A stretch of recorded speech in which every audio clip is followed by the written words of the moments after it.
Bien, este tema lo he llamado cálculo de sección de conductores.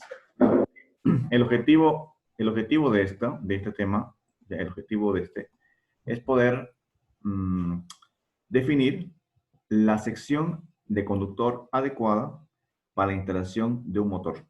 ¿Ya? Un motor o un conjunto de instalaciones en el cual van a incurrir varios motores o equipos que estén en una instalación que se va a hacer un proyecto o sencillamente definir un caso de estudio, ¿no? Que más adelante lo veremos. Bien, vamos acá. Bien, por ejemplo, en el tema de definir eso, como personas, es el tema que debo definir, ya pensar en personas y en el tipo de instalación que voy a realizar. Esto tiene que venir mucho en el tema de la seguridad en las instalaciones que vamos a realizar, porque una mala instalación, una mala definición de la sección de conductor, ya a pesar que eso muchas veces podría venir, ¿no?, de plano eléctrico, y yo podría sencillamente guiarme con los parámetros ya definidos en el diseño.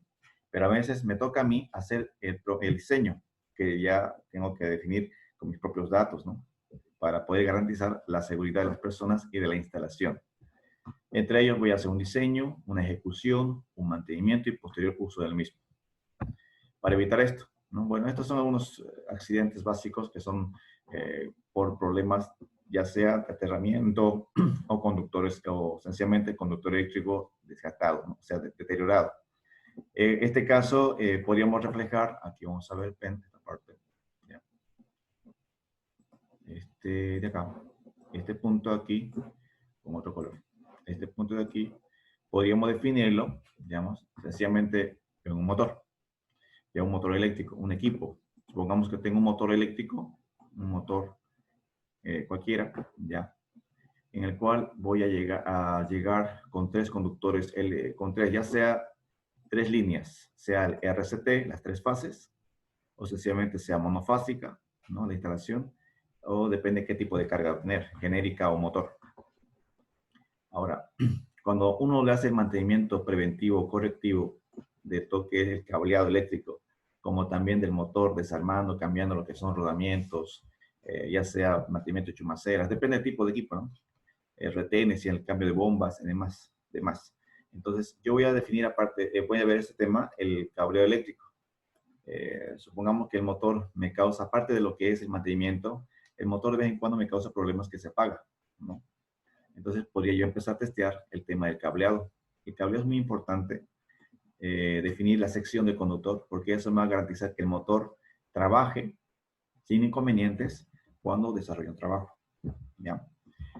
Para ello, con este motor, su nominal tiene una potencia. Por decirles, tengo 10 kilowatts de potencia como valor genérico, pero como nominal. Aparte de eso, tengo una corriente de 18 amperes. Aquí, por ejemplo, por cada kilowatt es aproximadamente 1.7, 1.8, un poquito más en amperes. Ya, ya defino eso. Entonces, más o menos por ahí va, entre 18 y 19 amperes, los 10 kilowatts. Este motor consume. Ya.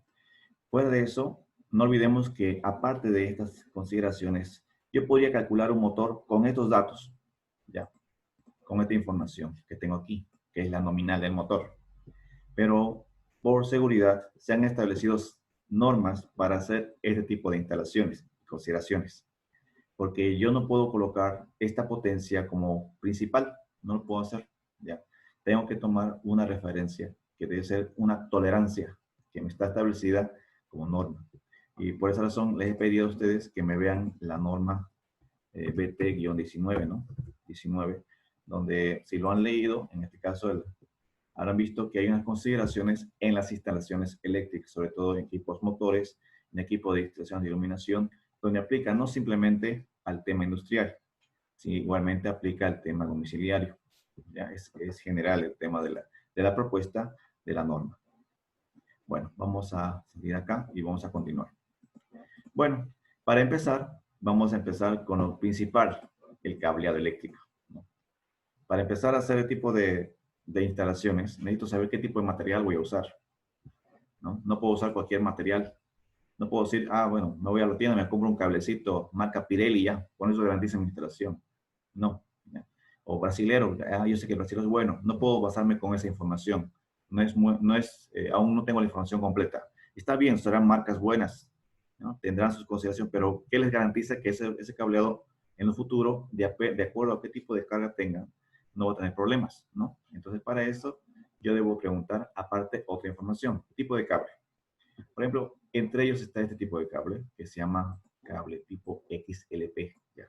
Este cable es muy interesante debido a que soporta más de 90 grados centígrados. ¿Ya? Ayer había comentado respecto de esto, en parte, porque este cable, aparte de soportar esa temperatura de 90 grados centígrados y un poco más, la ventaja de esto es que el conductor eléctrico, a pesar que está en un ambiente, por decir, de temperaturas altas, cerrada, etcétera, o subterránea, depende, o una zona metalúrgica, donde hay temperaturas altas, este conductor no pierde su forma, ¿ya? No pierde se expanderá por procesos físicos, químicos que tiene que hacer físicos, pero vuelve siempre a su estado original. ¿Ya? Siempre es un cable reticulado, vuelve a su forma original. No le afecta en sí la temperatura. Lógicamente tiene mayor costo, pero esto garantizaría que este motor que está alimentado por este tipo de equipo, por este conductor eléctrico, ese motor va a trabajar sin inconvenientes. ¿Ya? Pero ¿qué tal si, pero lógicamente con el costo más alto, ¿no?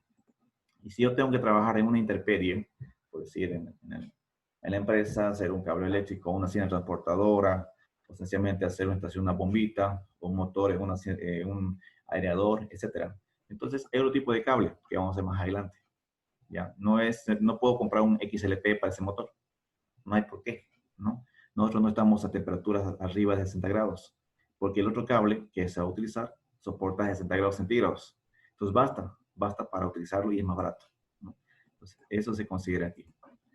Bueno, aquí entonces está dando un detalle, en resumen, está dando un detalle de lo que acabo de explicar. Ya el XLP, hermano del PVC, aquí está este otro tipo de cable que tengo, es el PVC, ¿ya? Es que se utiliza por general esto, en cualquier tipo de instalación que no supere los 60 grados. ¿Ya? Pero si vamos a superar esa temperatura, bueno, a usar XLP o EPR, que es otro tipo de cable también. Bueno, una vez finalizado eso, teniendo en cuenta este dato, vamos a seguir al siguiente cable. Bien, esta sería su forma de cable, ¿ya? Este es el tipo de conductor eléctrico. Ahora pregunto, a ver, a modo de conocimiento general. Instalaciones, hay una instalación eléctrica, ¿ya? Una instalación eléctrica, donde yo tengo instalado un tipo de cable. Este cable es multiconductor. ¿A qué me refiero con eso? Tiene un montón de filamentos, tal como lo están viendo aquí. Ya, vamos a ver eso. Así como lo ven acá. Tiene un montón de filamentos, miren. Aparte de que forma el cable amarillo, o sea, el conductor amarillo, tiene un grupo de filamentos, ¿no? Así. Entonces, esto tiene una forma. Ahora, hay otro tipo de cable que no tiene forma, sino que su forma es una sola. O sea, me dice que no tiene filamentos, sino que es una sola pieza. Entonces, entre esa pieza, una sola fija, porque hay igualmente en instalaciones, ¿cuál sería la ventaja de una y la otra? ¿Alguna vez se han preguntado eso? Pregunta para todos, ¿sabes? No sé si me entendieron la pregunta, para empezar. No se entendió, ingeniero, muy bien. Ya, vuelvo a repetir. Supongamos que tengo un cable, ya, este conductor, y yo lo instalo y lo pelo, lo voy a pelar, ya, lo pelé, entonces tiene un montón de filamentos, ¿no? Así, un montón de cablitos. En cambio, hay otro tipo de cables, donde yo igualmente lo voy a pelar, ¿ya? Y apenas tiene un solo cable, o sea, quiere decir una sola pieza, es una sola pieza. Lo pelo y bueno, ahí está sola pieza. ¿Ahora me entienden la pregunta? Bien. Sí, está entendido. Ya, ahora sí, de esto.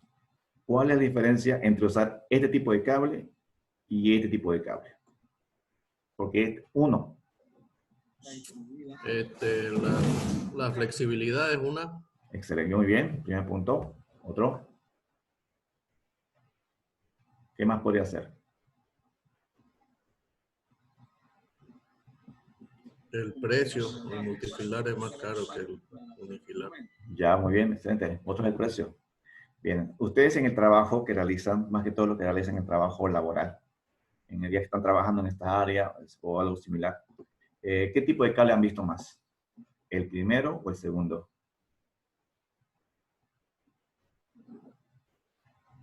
El de uno casi ya no existe. Muy bien, el primero, ¿no? El primero. El unifilar en tablero será por lo que es más fácil acomodarlo. Ya, ya. Bien, vamos a aplicar, está bien, gracias, está buena la información, ¿ya? Pero vamos a definir a ver ciertas cositas. Por ejemplo, el cable que se usa habitualmente, ¿ya? Es este de acá, vamos a remarcarlo bien, es el primero. Este es el cable que más se usa, ¿ya? En los tendidos eléctricos, en lo que es instalaciones en alta tensión, baja tensión, ¿no? Se usa ese tipo de cable. Tiene una gran ventaja. ¿Cuál sería su gran ventaja? Que al tener estos filamentos, es más fácil su sistema de ventilación. O sea, tiene un sistema donde la temperatura no se eleva tanto como el fijo que tengo aquí, el que está abajo. Esa es una ventaja que tiene. La corriente es, por decir, tiene menos cabida a que pueda calentar el conductor. O sea, hay menos calentamiento del conductor cuando circula corriente. En cambio, en el otro no, es una sola pieza. Es como un conductor eléctrico que va a causar que ese conductor provoque mayor temperatura, ¿ya?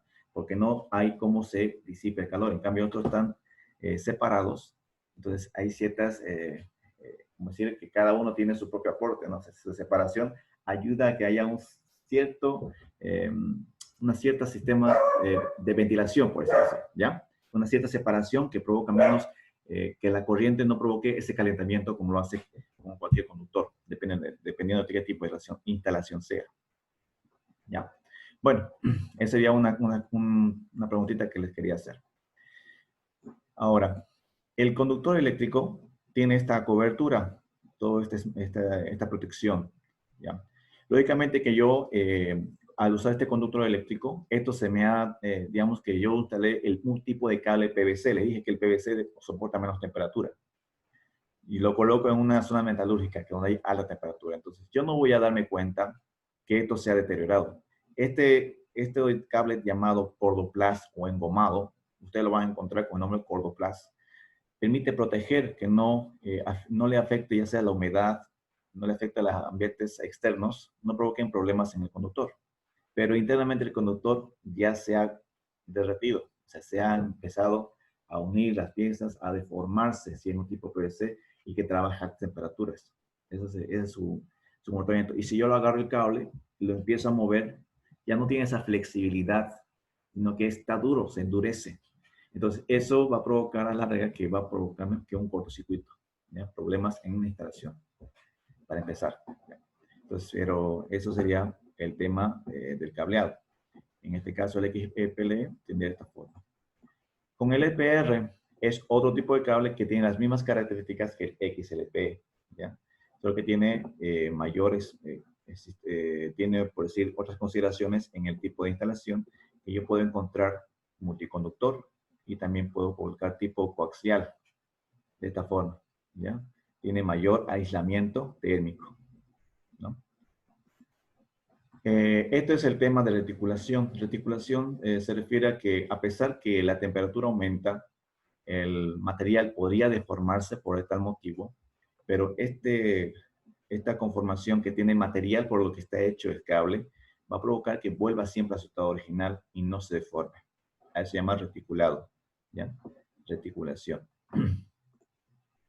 Bien, ahora vamos a hablar esta parte que es interesante debido a que son los materiales que más se usan en una instalación eléctrica, ¿no? El cobre y el aluminio. ¿Es así? ¿Dónde se usa más el cobre? ¿Y dónde se usa más el aluminio? Baja tensión, usa más cobre, domicilio, en los motores, transformadores. Ya, muy bien, muy bien. Y alta tensión sería el aluminio, ¿no? Bien, muy bien. Tengo aquí entonces lo que sería el BT.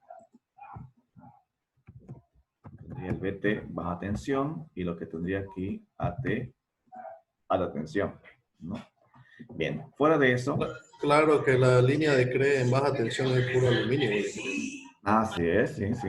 No, no voy en contra de eso, así es. Todo lo que es baja tensión equivale a 1000 voltios. 1000 voltios. ¿Hasta 1000 voltios? Hasta 1000 voltios. ¿Ya? Todo lo que es baja tensión es 1000 voltios para abajo. Ya si supera los 1000 voltios más 1, o sea, 1001 para arriba, ya estamos hablando de alta tensión. Y alta tensión llega aproximadamente hasta 65.000, no me acuerdo muy bien, es 65.7 o 67.5 kilovolts el tema de transporte, ¿no? A provincias. Si me corrigen el dato, sería, si me corrijo el dato, 65 o 67 kilovolts. Hasta ahí llega lo que es alta tensión. Ya lo que viene a ser en otros manuales, por ejemplo, de otros autores, es arriba de 100.000 voltios, es la alta tensión, ¿ya? Entonces habría que ver, es ahí un dilema. Pero, yo que sabía, media tensión es hasta 40.000 voltios. Pero sí. Y de 40.000 hasta 1.000.000 hay en algunos países, creo, ya es ultra alta tensión. Igual existe. Así es. Vamos a ver esta parte del 1000, así, pero aquí me faltó algo importante, ¿ya? Vamos a corregir esta parte. Algo importante. Me equivoqué aquí. Puedo corregir. Es media tensión. Media tensión. El otro es alta tensión. Y el otro es súper alta tensión. ¿Ya? ¿Listo? Así. Ahora vamos acá. Decía, de media tensión sería, como usted decía, 40.000, 65.000. Ahí va ese tema de alta tensión. Cuando supera esta tensión, ya estaríamos hablando de super alta tensión, sería arriba de 400.000. El otro ya sería en otros países. Aquí en Bolivia se usa más o menos 109.000 kilovolts, ¿no? El tema de transporte a nivel Bolivia. Ya no se usa más. 230, ingeniero. 230. 230 kV, ingeniero. 230 sí, la que kV. hay en Bolivia. O sea, en la CRE eso, pero ¿dónde eso lo utilizan? En lo que es el transporte solamente. Transmisión, sí. Transmisión, transporte, ¿no? Línea cerrada a nivel Bolivia, ¿no? Sí. Ya. Bueno, gracias, Cáceres. Está bueno esa información. Ya, entonces, ese sería el tema de lo que es atención, ¿no? De 100.000 a 200.000 kilovatios, ¿no? Ahora, esto sería el tema de cobre, de aluminio. Ahora, el cobre de 1000 voltios para abajo. Ahora, cabe la casualidad, ya, vamos a ver un poquito el dato. Muchas veces, por este desconocimiento del trafo, o sea, sabemos que todas esas tensiones son gracias a los transformadores, ¿no? Que nos van llevando de altas y bajas, le elevan, reducen o lo transmiten, ¿no? Bien, entonces cuando llega la tensión, que esto, bueno, vamos a llegar a la tensión de alta tensión, ya, llega en primario, sale del secundario, ¿ya? Y le voy a contar una pequeña anécdota, ¿ya? Hubo el caso que una vez un transformador que mide en kVA, ¿no es así? Indistintamente de lo que es en mega o kVA. Hubo caso que una vez el transformador, o sea, se cortó la energía eléctrica, se cortó la energía eléctrica ya, de una planta, de estar alimentado un transformador. Lógicamente que para eso testeamos todos los puntos, ¿ya? No había energía eléctrica, no había por un lado. Entonces se mandó a un eléctrico, ya, a hacer la revisión de los transformadores. Bueno, ¿y qué hizo el eléctrico? A ver, trajo su buscapolo, ya, llevó su buscapolo, bueno, hizo las mediciones lógicamente en el break, ¿no? Del secundario. Bueno, no había energía eléctrica, pero no sé dónde salió la idea de medir tensión con el buscapolo aquí. ¿no? Aquí. Imagínense, imagínense pues, qué pasó ahí. Ya se imaginarán, ¿no? ¡Pum! O sea, prácticamente el buscapolo reventó y en cierta forma una tipo onda expansiva que se generó en ese momento lo mandó hacia un lado con tal que lo dejó aturdido, ¿no? 2 semanas de hospital. No le pasó nada. Oye, gracias a Dios no le pasó nada. Bueno, no, gracias a Dios no le agarró nada. No sé cómo lo agarraría el tema que hizo esa prueba, no sé de dónde sacó. Entonces, ese desconocimiento, no pequeño, ese fatal desconocimiento que no se tiene. Entonces, es importante ver dónde se va a utilizar el buscapolo. Por ejemplo, el buscapolo, ¿cuánto me soporta? Ya que ustedes lo manejan seguido, ¿eh? ¿Cuánto soporta un buscapolo? ¿Hasta cuántos voltios? ¿Lo han visto? Ahí mismo en la plaquita dice buscapolo. Tensión que soporta. No creo que más 1000 voltios será, pues. Ah, sí, muy bien. 600 y hasta 1000 voltios te soporta el buscapolo. Más no te lee. Y 1000 voltios es mentirte porque ustedes saben que máximo 900 ya puede pasar otra cosa. Entonces, de ese rango soporta lo que es el buscapolo. Fuera de ese rango, prácticamente, ya no te hace, ¿cómo se llama? No te alimenta, o sea, no te provocaría, ¿cómo te digo? No te soporta, debido a que no está en esas consideraciones. Para eso hay otro tipo de equipos que miden esas tensiones, ¿no? Ya ustedes que ya están en el área, me dirán qué equipos son, ¿no? Mi especialidad mía es baja tensión. La tensión, lógicamente, ya que tienen otros rubros que siempre interesantes, ¿no? Y son más cosas que se tienen que hacer. Pero lo que es media tensión ya es otro tema muy, ¿cómo es? Tiene su campo, ¿no? Su instrumentación y demás. A ver, ustedes, ¿qué tipo de instrumento usamos aquí, por ejemplo, en lo que es alta tensión? Para aporte, a ver, un aporte. Por ejemplo, para... Un voltímetro. ¿Solo voltímetro? En los Pero puestos de hay amperímetro también. ya, los puestos de transformación en media tensión usan pues los PT. PT. Ellas sacan su diferencia, ¿no? Los PT. Ya, muy bien. Para la medición, ¿no había? Yo solo Para quiero medición medir está diciendo. Para mandar señal al medidor. También existen otros que son como unos varistores, ingeniero. ¿Varistores? Sí, también ya. para medir en media y alta tensión. Ah, buenísimo. Entonces, miren, son varias cosas que uno va aprendiendo de a poco, ¿no? Va viendo y va aprendiendo y bueno, son hartas cosas que involucran sencillamente transportar energía eléctrica de un punto a otro, ¿no? Bien. Ya para medir corriente, yo he medido en la línea de media tensión con la pinza, nomás, ingeniero. Con pinza. La pinza... Mientras no pase. La pinza común y corriente, ¿no? Pero depende de la pinza también, ¿no? Porque ahí tiene su margen de corriente, porque lo que hace la pinza es medir corriente. Entonces, si no supera esa corriente, lo va a medir. Si supera, yo creo que en sí lo que te va a marcar es un 0,0, sencillamente se va a parpadear Claro, pero como en la corriente alterna, mientras mayor sea la tensión, la corriente es menor, así que la corriente es poca, no es tanto como... Y normalmente las pinzas esas que se utilizan hasta 1000 amperes, digamos, o sea que no le pasa nada. Ah, buenísimo. Ya. Está muy bien. Está muy bien. Entonces, yo vi un caso así, igual, ingeniero, en el parque industrial, un hombre que se accidentó. Se cortó la luz y en su puesto de transformación quiso medir en la media tensión y casi se mató, igual se mató, no estoy seguro. Y eso por un caso sería por tema de nervios, ¿no? Muchas veces pasa por tema de nervios o la presión y uno se distrae y pasa. No, se subió arriba a subir la tensión. Algo me dice que está... El transformador se subió. Algo me dice que está en los tres. Se subió abajo. No sé, por ahí bajó. Bueno, algo me dice que están los tres trabajando ahí chequeando toda esa información. Estamos ustedes los tres, ¿no? Trabajando ahí. Seguro porque me están contando el detalle. Bien.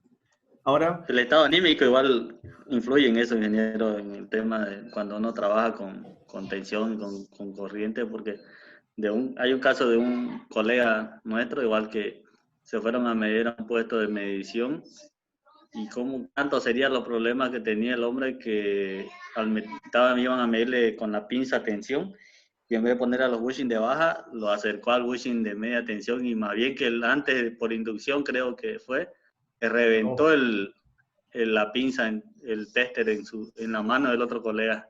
No, ahí no les pasó nada. No les pasó nada a los dos. Fue el susto, ¿no? Por ser no perdió la mano, como decir, ¿no? O los dedos. Sí. Qué desgracia, ¿no? Pasa muchas veces esos accidentes. No de ahí se salve eso. Bueno, ya nos compartimos un poquito de información, de escenas que vimos alguna vez, ¿no?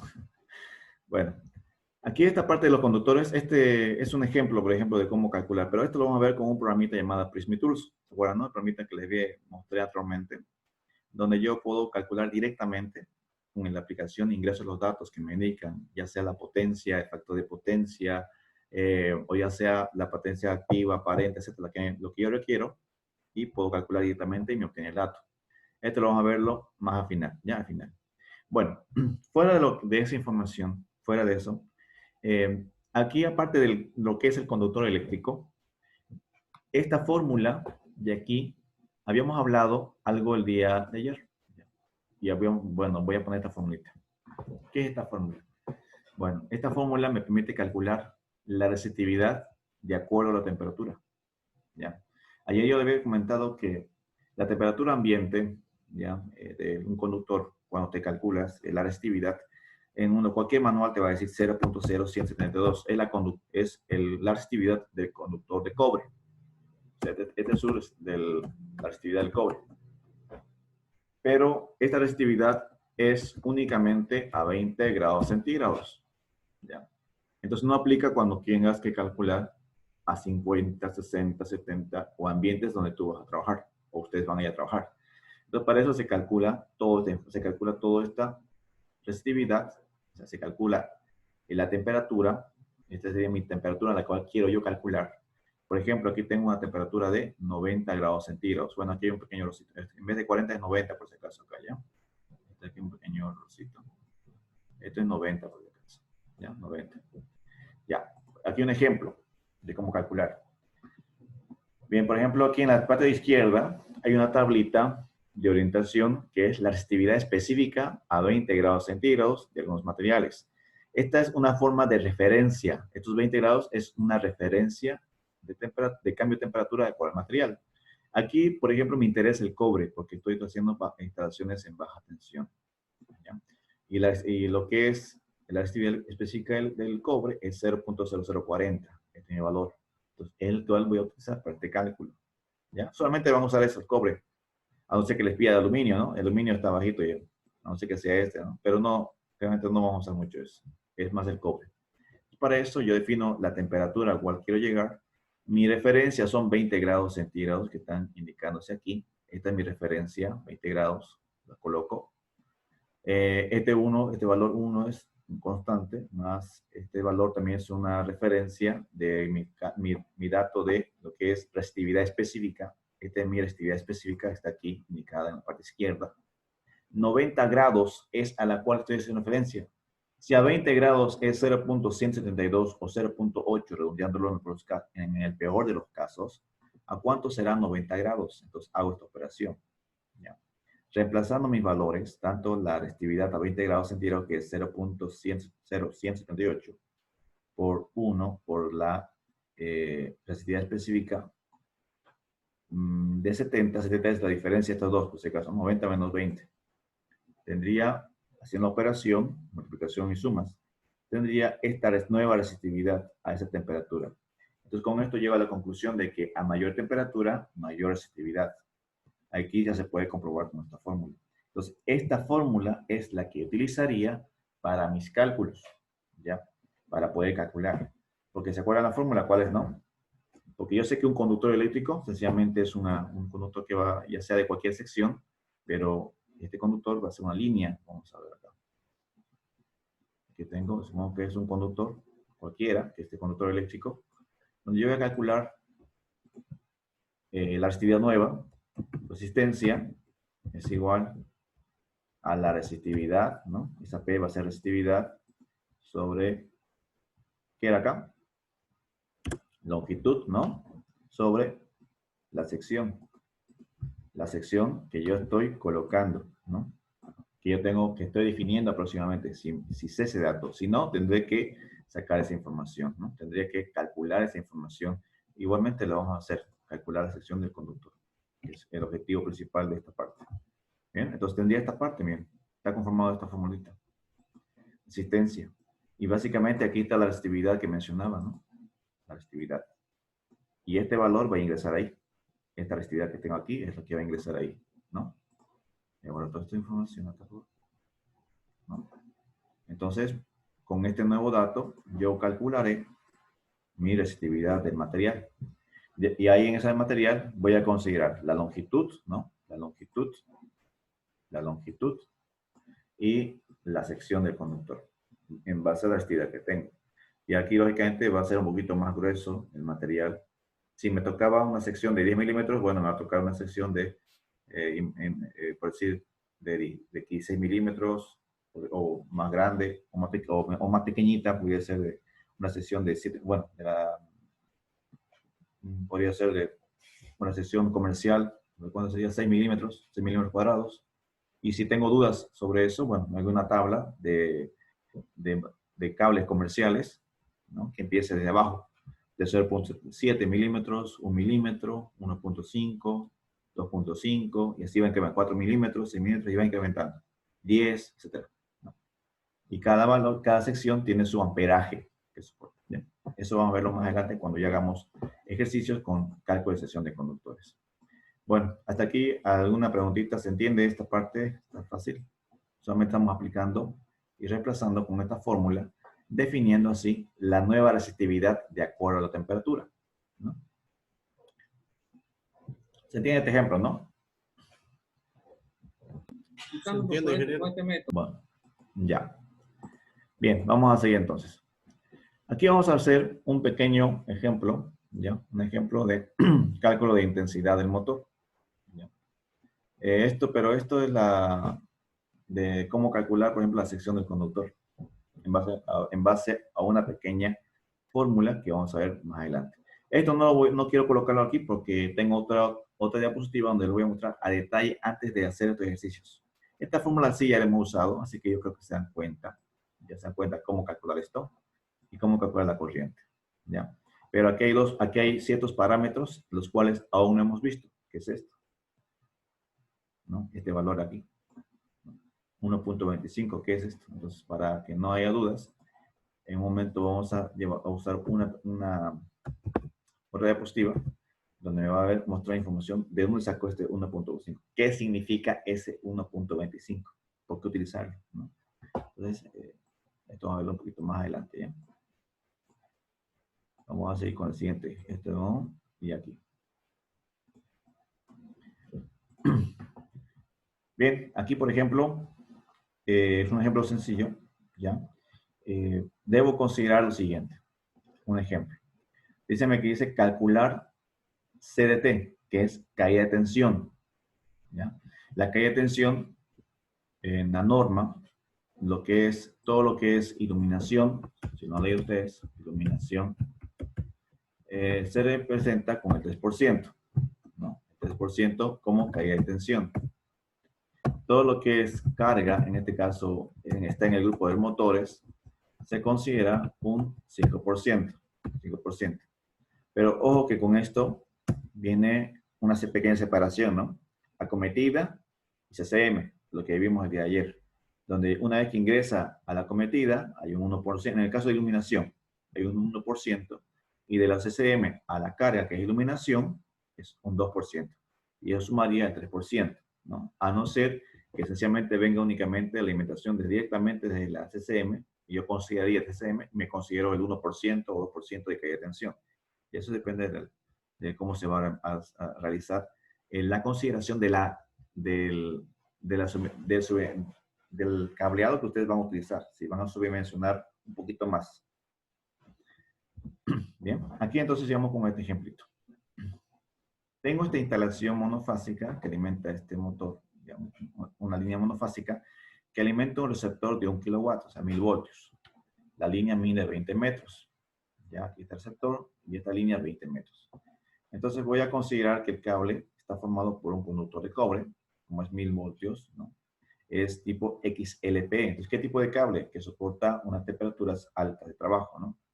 Y que considera el efecto de cálculo, la resistividad y la máxima temperatura que emite el aislamiento y una sección de 10 milímetros cuadrados. Veamos una pequeña referencia de solución. Pero para esto vamos a usar esta pequeña tablita, ¿ya?